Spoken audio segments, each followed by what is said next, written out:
You can think of a layer as a transparency that sits right on top of your image. Then you can do something to the layer, like paint on it or add text, and it won't disturb your background image below. For example, I have my brush tool selected right now, and with some yellow paint I'll just click and drag and I'll scribble right over this tree in the foreground. Over here in the Layers palette, I've applied this paint directly to my background image. I don't necessarily want to do that, so I'll press Ctrl Z on my keyboard to undo it. Instead, I'm going to create a layer. I can do this by clicking on this little icon down here in the lower right corner. This will create a new layer.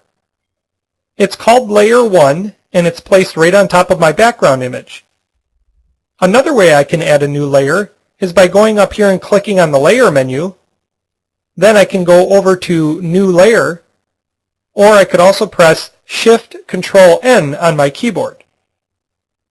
So with this layer selected right now, I'll click and drag with my brush tool and I'll paint right over the tree again. I applied the paint to the layer over here in the Layers palette, so now I can just click on this little visibility icon and turn it off if I want to.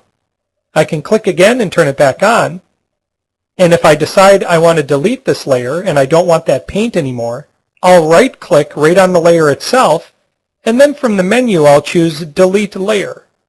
The dialog will ask me, do I want to delete Layer 1? I'll say yes, and now I only have my background image in the Layers palette.